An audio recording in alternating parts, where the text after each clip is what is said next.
প্রতি বছরের মতো এবারও মোমের আলোক মিছিলে আলোকিত হলো শেরপুরের গারো পাহাড়।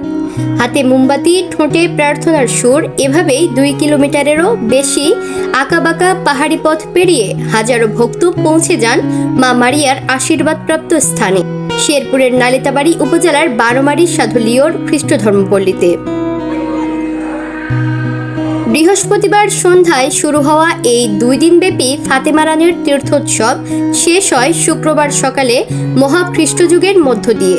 তবে এই তীর্থোৎসব শুধু ক্যাথলিক খ্রিস্টানদেরই নয়, বিভিন্ন ধর্মের মানুষও অংশ নেন প্রতিবছর এই শান্তির উৎসবে। সন্ধ্যার পর পাহাড়ি পল্লীটি আলোকসজ্জায় রঙিন হয়ে ওঠে। রাত 8:30টায় অনুষ্ঠিত হয় বর্ণাঢ্য আলোক শোভাযাত্রা। রাত 11টায় মা মারিয়ার মূর্তির সামনে বিশাল প্যান্ডেলে প্রার্থনা, আর মধ্যরাতে নিরাময় অনুষ্ঠান ও নিশি জাগরণে মাতেন ভক্তরা। পরের দিন সকালে জীবন্ত ক্রুশের পথ অতিক্রম করে সকাল 10টায় মহাখ্রিস্টযুগের মধ্য দিয়ে শেষ হয় এবারের আয়োজন। উৎসবের উদ্বোধন করেন বাংলাদেশে নিযুক্ত ভ্যাটিকান সিটির রাষ্ট্রদূত কেভিন এস রেন্ডেল। এ সময় উপস্থিত ছিলেন শেরপুরের জেলা প্রশাসক তরফদার মাহমুদুর রহমান ও পুলিশ সুপার আমিনুল ইসলাম সহ স্থানীয় গণ্যমান্য ব্যক্তিরা।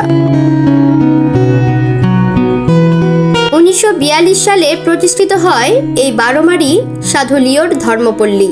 1998 সালে প্রয়াত বিশপ ফ্রান্সিস এ গোমেজ এই স্থানটিকে ফাতেমা রানীর তীর্থস্থান হিসেবে ঘোষণা করেন। এরপর থেকে প্রতি বছর হাজারো মানুষ এখানে আসেন আলো, প্রার্থনা ও শান্তির বার্তা নিয়ে।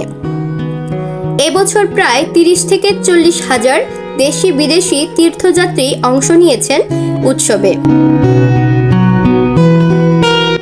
বান্দরবান থেকে আসা বিনি সিং রং বলেন, আমি প্রথমবারের মতো এখানে এসেছি, খুব ভালো লেগেছে।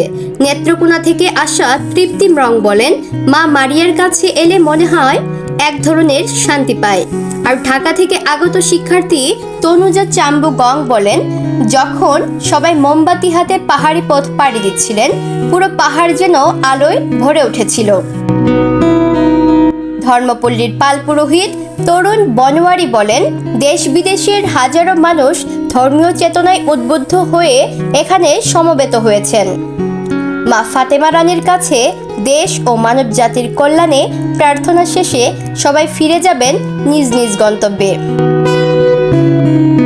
শেষ হয় ফাতেমা রানীর তীর্থোৎসব, কিন্তু পাহাড়ে রয়ে যায় মোমের আলো, প্রার্থনার সুর আর শান্তির ছোঁয়া। সাবিকুন নাহার, ইতিমনি নিউজ, শেরপুর।